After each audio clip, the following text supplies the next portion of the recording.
So Harry, it's time to talk about the market. Do you want to?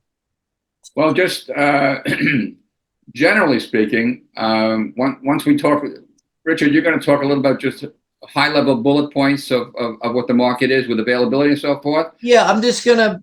What I did some stats beforehand, and I think the most important stat is that Midtown and the overall market, we're going to have more leasing activity, about 20% more leasing activity this quarter than the first quarter. So leasing activity is picking up in the city of New York from the first quarter. But the big thing that we've all been talking about, we keep seeing, is that buildings are being converted to residential use, and you can see it. 95 Madison Avenue yesterday was bought by a Long Island City landlord, I think, and they're going to be converting that building to a residential use. And when I did the calculation, I think they bought it for about $400 a foot. Yeah, about $428 a foot. $428 a foot. And I think Woody Heller was the one who did the deal. And that's an easy building because it was mostly vacant. Right. Yeah. It was actually 100% vacant. The last tenant moved out. Lee and Lowe moved out, or it's in the process of moving out. Found new space. When you say that the building traded for $428 a foot, $65 million divided by 152,000 square feet. But that's the commercial measurement. It's going to be a smaller measurement for residential. Yes, sir. Yes, it's going to be, but just to think about it for a second, if you, before 2020, you were looking at, like, people were quoting quotes of like $800 to $1,300 a foot for buildings, and now this is trading at 50% less. And this is a higher number than we've seen for just about everything else. This traded for a higher dollar per square foot than 1740 Broadway, for example. So well, it's a more appropriate building from a physical standpoint for a conversion. The floor plate is regular. 1740s base floors don't work for residential. Right. So as well. So we're seeing this residential conversion still going on. And the other thing we're seeing, and we can send it to you, is that typically in all three markets, we're seeing about a month's free rent for every year you sign a lease.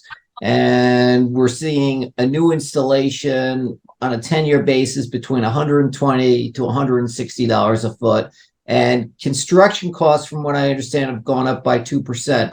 But that being said, I think I don't know is Todd Corn still on the phone here? No, Todd just sent a note saying he had to leave.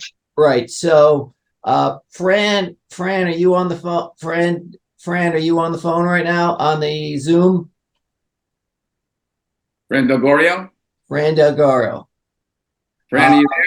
So she's muted. Okay. Yes, I am. I just tried to. Yeah, Fran, we start with the leasing agents because we want to hear what the leasing agents are saying. How do you find the market? What do you see that's going on? And how does it relate to the last quarter, last year at this time? And how does it relate to 485 Madison?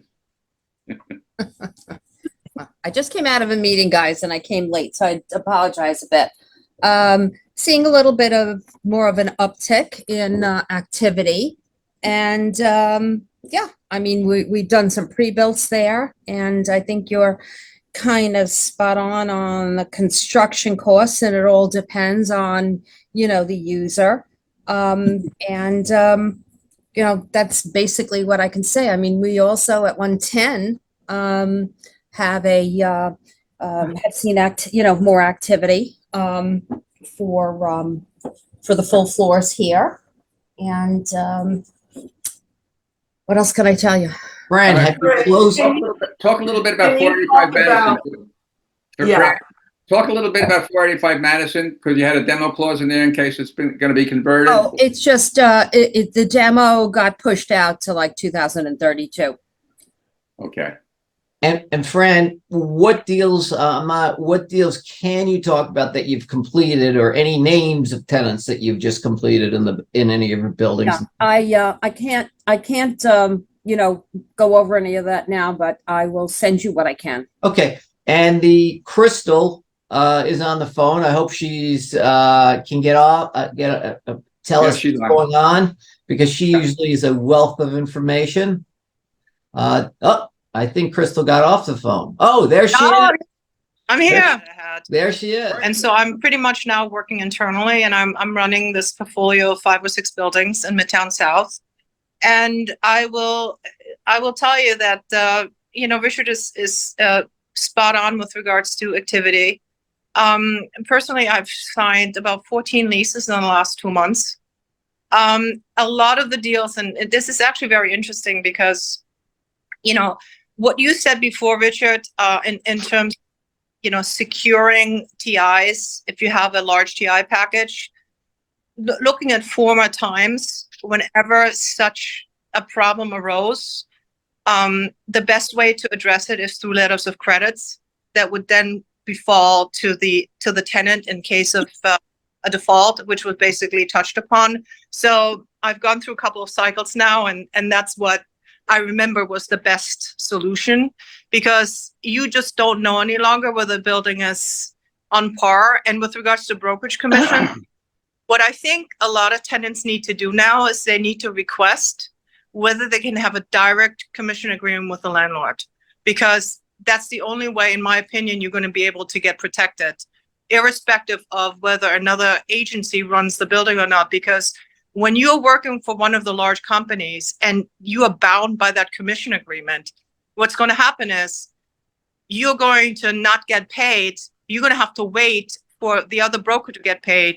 This could be months and months. And then there's a 45-day that the company that you're working for has the ability to actually send you that money back out. So your payments could be stretched out by months